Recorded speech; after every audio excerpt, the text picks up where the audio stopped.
right, guys, we're here with Corby again with the second project. We're gonna check it out. Come on in. What's up, Corby? Show us around. So in here, same developer, same designer. What's the name of the developer again? Axle Development. Actually, I met the guy. He's a really nice guy, man. Really nice guy. Yeah, really down to earth. And they do beautiful work. Very, very beautiful work. As you can see here, we got more board portal. We've got the wood grain finish. Yeah, did you use that wood grain tool? Yeah. Wow, this is nice. Very nice, Corby. This is excellent work, man. I love this because I see the... I really like the wood grain. Yeah, the graining, right? The graining, it just gives it more of a natural authentic. feel. Yeah, authentic. Yeah, exactly. It almost looks like wood. At the same time, you could tell it's plaster. So it's super cool. Really nice. You did the fireplace as well. Oh, so we can get a little closer. You can see all the detailing here. You can see the thickness and the girth, right? How thick did you go on with this product to make it look like this? How thick? It's probably only about 3/16. Really? Okay, so it's not Obviously, very thick. this is thicker. But Right, yeah. And the process for this, when you base coat, how many coats did you use? Base coat, finish coat, and then the wood grain coat. Okay. In the wood grain coat, did you use the same texture, same plaster? No. So base is Tuscany. Okay. The wood graining was done with Venetiano. Okay. And Venetiano is thin Textone product. Textone. Again, yeah. Everything Beautiful. done in here was Textone. Beautiful. And you could see all the movement and everything. Yeah, this was the first time I'd ever attempted. Really? This is your first project ever doing this board form finish. And I like how they did it vertical. Are these a little wider than those? These are a little wider. Wider. These are about 6 inches wide. The other ones were 4.5. So a little bit wider. So at the bottom, is there that channel? Yeah, there's a riglet. That riglet channel is pretty popular right now, isn't it? It is, yeah. But it's a pain in the butt, isn't it? Yeah. I know. we did a project in Vegas, and when we were done, we didn't notice because when the guys that masked off the flooring, they brought it up to the top of the riglet, but the riglet was never cut at the bottom, so that really messed everything up. We had to come back and touch everything up. But yeah, this one's really clean. I love how clean it looks at the bottom, and in the space that's underneath, it gives you that look, that transition from the flooring to the actual finish, where there's a little bit of a gap, a little bit of a shadow. Yeah, there's a lot you could do with that. Channel in there, lighting. You can do a lot of cool things with that. This is a really cool finish, man. I'm gonna say it's safe to say that you actually really like this finish. Yeah. Me too. Man, would you say that this is one of the hardest finishes you've ever done? We learned real quick how Yeah? hard it was. Yeah. We took on too much at one time and realized, you can't do that. So is this finish a Textone finish per se? Yeah. Okay. Yeah. So tell me a little bit about that. Well, Ofer, he creates finishes in his warehouse. Makes up sample boards and then lets us know how he did it. Right. And usually when we're on a job, we have to tweak it a lot because of what you do on a 2x2 is much different Right. than on a wall. Yeah. Because then you have the variations of right square footage. Yeah. And that changes everything. That changes the whole dry time, everything. Yeah, Ofer has really changed the industry He with has a lot come of up with some techniques. amazing techniques, Yeah. amazing finishes, very unique. Yeah, a lot of us in the industry who know Ofer, we owe Ofer a great deal of appreciation because of the innovative finishes that he's come up with, the creative design that he has in his mind, Yeah, right? Like, where does he yeah. get these things I from? don't You know, basically, from what I heard, that the aliens come down and put it in his hand. We probably can't use that on camera, but yeah, That would explain. dude, like he comes out with some cool stuff, some crazy stuff, you know. And this is beautiful, Corby. You did a great job, man. I'm like blown back by it, bro. Seriously, especially this finish here. Not that I don't like that one over there, because that one over there to me it's beautiful, dude. It kind of reminds me of like a piece of limestone that was just cut out and they just left the grooves and then they're like, just leave it, you know? That's what it looks like to me. You know, from far away, it looks super cool. We didn't even look at the fireplace, did we? Or we did? When you do this kind of finish, a lot of applicators have different, techniques, different ways of doing things. What kind of advice would you give someone that, maybe not doing this finish, right? Because we don't want to give away any secrets, but what kind of advice would you give someone as far as like, let's say the walls, right? When you started, where were they? Were they at level 5? Were they at level... Yeah, pretty much everything here was a level 5. Yeah? Yeah, paint ready. You don't necessarily need that with this product because it's so thick. Yeah. The thinner plasters, you want that level 5 because Yes. you can only be as smooth and as straight as those, Right. the substrate you go on. This material it's a lot more forgiving. It's so much thicker. Right. And I bet you And newer- you don't want it perfect. Yeah, You don't want it perfectly. perfect. Yeah, because that's the whole right. Yeah. That's the whole look of it. It's supposed to look organic and just natural. Would you have preferred boneless corners on this? No, I actually, no. Right, yes, you have. Bullnose, no. No, not boneless. I yeah. like the square corners. Yeah, well, obviously, right? Because you want to be able to stop it and have that transition. And it looks more natural to me. Yeah, yeah. The boneless is it's kind of I think it's phasing out. Yeah. yeah, it's phasing out. definitely This is more modern. Oh wow, what's this, Corbin? What's this in here? This is also Tuscany. Really? Yeah. But what we did is we added some little black rocks to it. Mm-hmm. You can see. Yeah.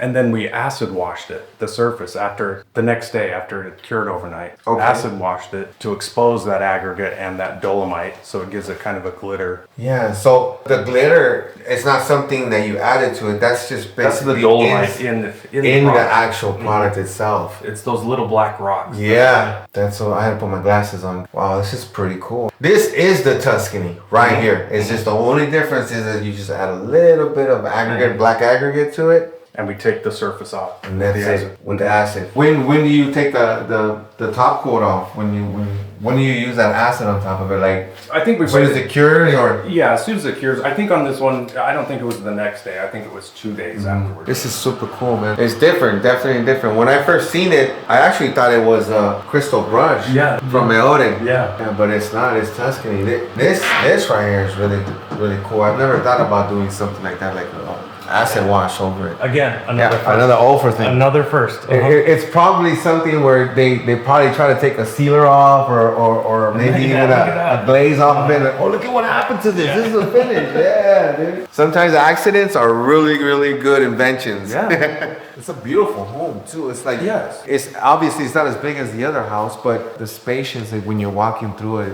you feel it's open. It's really open, yeah. And look at the view. Look at that view right there. Wow. Beautiful. You get that fresh air. Have a nice cup of coffee out here early in the morning. This finish is made with Tuscany and Venetiano mixed in on the very top coat. The wood grain tool. This finish is gonna blow up, man. Do you know of anyone else that's done this here?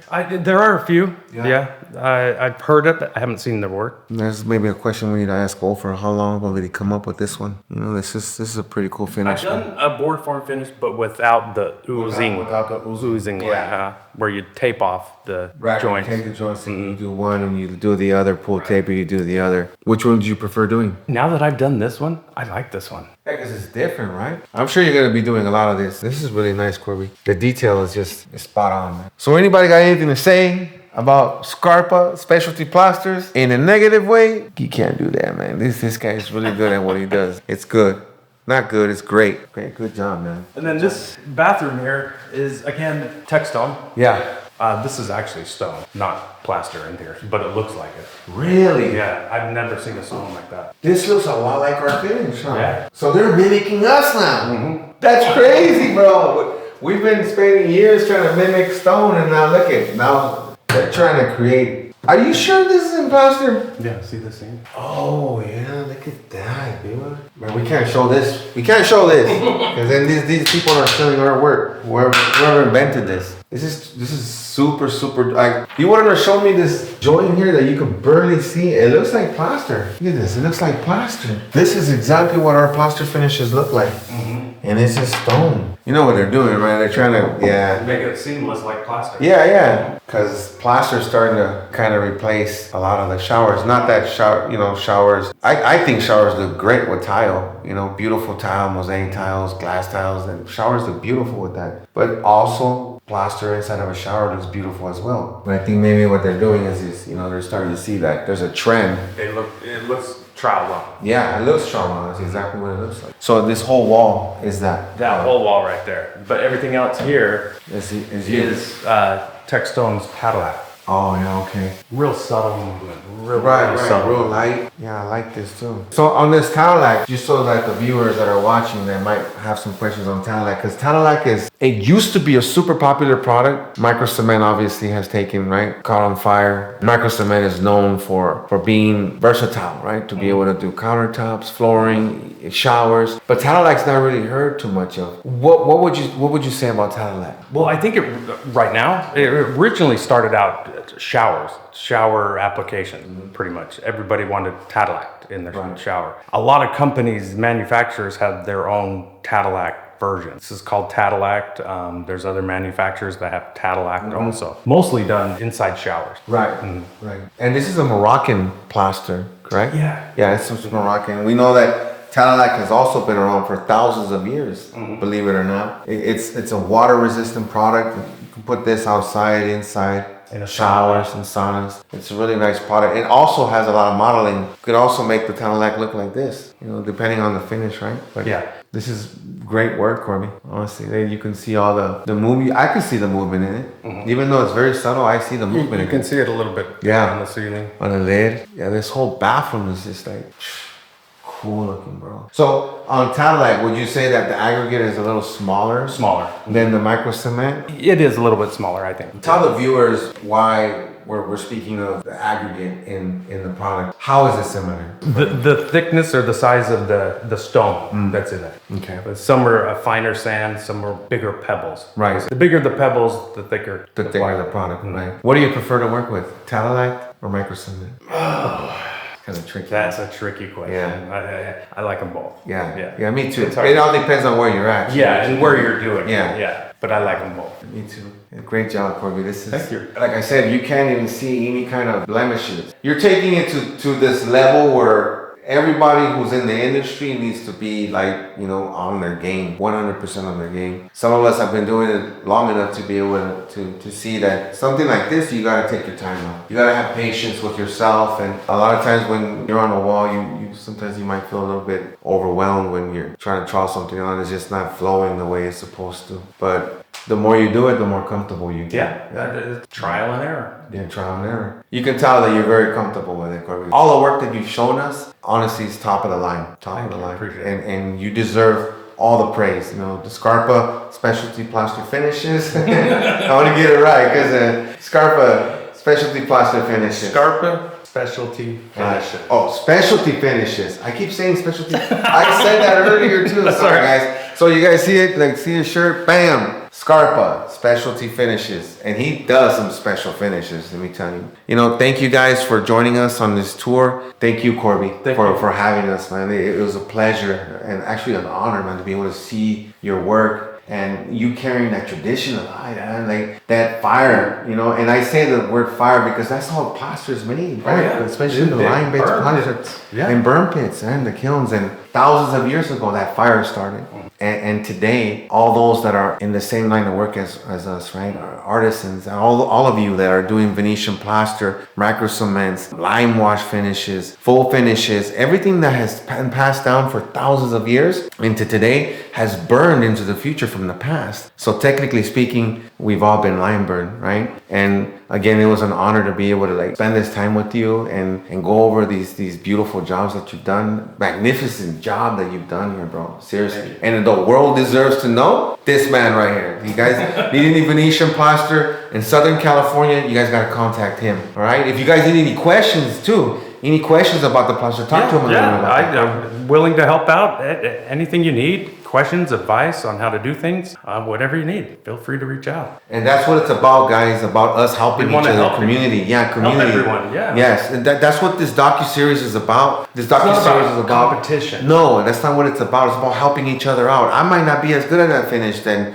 Corby is, and Corby might not be as good as a finisher I am. And if he needs advice, I'll definitely give it to him. If I need advice, he'll give it to me. And if anyone out there has any questions or any kind of finishes that you guys seen on this specific videos, please feel free to contact Corby. And if you guys can't get a hold of Corby for whatever reason, you guys can contact us, Limebird, on our Instagram account. And you guys can look up Corby. He has an Instagram account too. Follow him. Make sure you guys follow him. Let's follow each other, man. Let's build each other up. Let's get this going to where the fire continues to burn and we teach other people and we keep this going so that Venetian plaster can become something that will never go away. It's been on for thousands of years, but let's just keep it going.